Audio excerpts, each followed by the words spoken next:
Hello everybody. Today we're going to look at the second part of 1.1.2, which is real world graphs and factoring quadratics. So take a look at this graph that's on the screen here, and what it's talking about is Denise's bicycle ride. So she's riding a bike and her information is being recorded. So the first thing I want you to think about is, what is she doing between hours 3 and 5? What is she doing between hours 5 and 8? And what is she doing between hours 8 and 12? So now would be a good time to pause the video and formulate an idea about what she's doing between those times. Okay, now if you said that she is accelerating between 3 and 5, and she's steadied off between 3 and 5, and then she's decreasing her speed between 3 and 5, you need to look again at the units on this graph. So take a look at the labels on the x-axis, which is the axis that goes horizontal. You'll see that you're talking about hours. On the y-axis, the vertical axis, you'll see that it says distance in miles. So she's not accelerating and then leveling off and then slowing down. What she's actually doing is she's going further away from her starting point. So from 3 to 5, she's going further away from her starting point in miles. So sometimes these graphs are a little bit deceiving, so you've really got to pay attention to the labels on the side. Then what's happening is between 5 and 8, the distance levels off. So that doesn't mean she maintained her speed. What that means actually is that she stopped at some location. So she went out 4 miles, maybe she stopped and she took a break, maybe she had some damage to her bike and she needed to get a flat repair or something like that. But regardless of whatever happened, between 5 and 8, she stopped. She's not going any distance. Then finally, between 8 and the rest of the graph here, till 12, she is then returning back to her starting position. So you can see that she's getting closer and closer and closer to home. So you've got to really be aware of the axes, the labels on the axes of these graphs when you're determining what's happening in each scenario. And you're going to see a lot of real world examples in today's practice set. The next thing that you're going to see in this practice set today is solving equations. And one thing that some of you complain about or mention when you talk about the examples that are done in most math classes is that a lot of times the problems in class don't have any fractions, but then when you go to do the assignment, they have fractions. So this is an example of an equation with fractions, and there is an easy technique that so copy this down. In your notebook, you should be writing this down. There is an easy way that you can figure out these equations by getting rid of any denominators. So what I'm going to do is I'm going to multiply this entire equation by the number 4. And by the way, this line just helps me separate the left and right side of the equation. So I can say the left side, the right side. The line is just a visual tool. All right, so I'm going to multiply by this 4 to help me get rid of the 4 in the denominator. And again, you should be kind of jotting these down in your notebook. If you need to pause the video and get your notebook, go ahead. I'm going to distribute in the 4 to each one of these terms. So that's going to give us 32x. 4 times the negative 3 is negative 12, and negative 12 divided by 4 is negative 3. Let me go over that again. 4 times negative 3 is negative 12, and negative 12 divided by 4 is negative 3. Don't forget to distribute into each term. So this would be 28. Now you're just solving the equation. So find the variable and go ahead and add and subtract as needed. So I have 32x equals 31. I'm going to divide both sides by 32. I'm trying to get the x by itself. And you'll see on this one that 31 divided by 32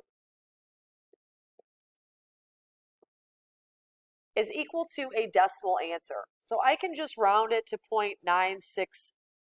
I can leave it 0.97. It doesn't really specify in the directions where to round, so I'm just going to go ahead and put 0.97. The other thing that you could do is you could leave it as 31/32, which is the reduced fraction.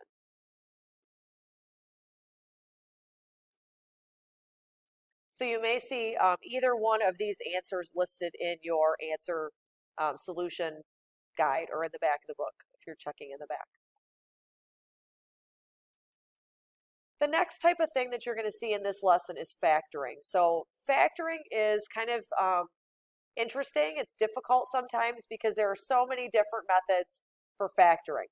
The one thing that I like about this textbook is that it has a variety of problems. The one thing that is challenging about this textbook is that it has a variety of problems. So you're going to see a lot of different ideas kind of happening in many of these assignments. So factoring just means divide out any common parts. So in this case, you can divide out a 3,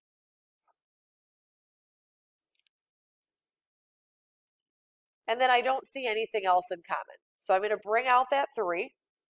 I'm dividing it out, I'm factoring out, and then I'm going to write down whatever is left. So I still have the x squared, and 9 divided by 3 is 3. Notice, though, that this was a -9, so that would give us -3. If you want to check your answer, all you have to do is multiply it back in. So you could see that there's the 3x squared, and then that would be your -9. So this next question, it's going to depend on what teacher you had, what method you may have seen for factoring out this quadratic. This is a quadratic. It has an x squared, an x, and a constant at the end. You solved some of these using the quadratic formula yesterday, but this one can be solved even in a simpler manner because it does factor out evenly. Okay, so what I do is I put like this little x here. This is just a visual tool to help you visually see what's happening. The first number that I come to, I put that at the top, and that is what this will add up to. So it's going to add up to a +2. The number in the middle goes at the top. I'm going to continue over, and I see a -15, and that's the number that goes at the end, at the bottom here, and it's going to multiply to make that number. So think of some numbers that multiply to make 15, and if you make a list of them, you've got 1 times 15, 3 times 5. Okay, now I also need it to add up to a 2, so even though this is going to be, because this is a negative number, you have a positive and negative, this is never going to add up to a 2, so I can get rid of those two factors. So that leaves you with the 3 and the 5. Okay, now since you have to have one positive and one negative to make a negative answer, look at this top value. Since this is a +2, that means the bigger one of these factors is also going to be positive. So this 5 will have to be positive, and that makes the 3 negative. Try it out. 5 minus 3 is 2. -3 plus 5 is 2, so that works out. Okay, so this is your factors that we're going to have for this quadratic.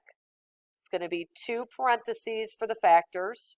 This x squared splits into x and x. One of your factors was -3, and your other factor was +5. And it doesn't matter which order you write them in. You could put the x plus 5 first and the x minus 3 second. It doesn't matter. You could also multiply these back together to check your answer. So this last example is a special type of a quadratic. It's actually a difference of squares pattern. I'll show you both ways, but if you want to do this little diamond technique, there would be nothing in the middle, so you would put 0, and a -144 at the end. When you have a negative number at the bottom, that means you have a positive times a negative. If you have a positive down here, that means you'd either have positive, positive, or negative, negative. Because remember, that's how you would end up with a either positive or negative number. So to get a negative value when you're multiplying, it has to be a positive times a negative. Okay, so think of factors of 144. There's all kinds of them. But in order for it to equal 0, think of something times itself that would equal 144. Also think about the fact that 144 is a perfect square. And you should think, oh, 12. What if I use 12 times 12? So 12 times 12 will work, but one of these has to be negative. Doesn't matter which one you pick. So this is also known as the difference of squares pattern because you take the square root of each term. So the square root of x squared is x. You take the square root of 144, it's 12. And to make those middle terms cross out, the reason that there is 0 in the middle is because one of these is always positive and one is always negative. It doesn't matter which order you put them in. You could put x minus 12 and then x plus 12. Either way is perfectly fine. All right, so this is going to be your assignment. This assignment, write it down on a separate sheet of paper. At the top of the paper, you're going to put this label. You're going to put your name somewhere at the top of the paper.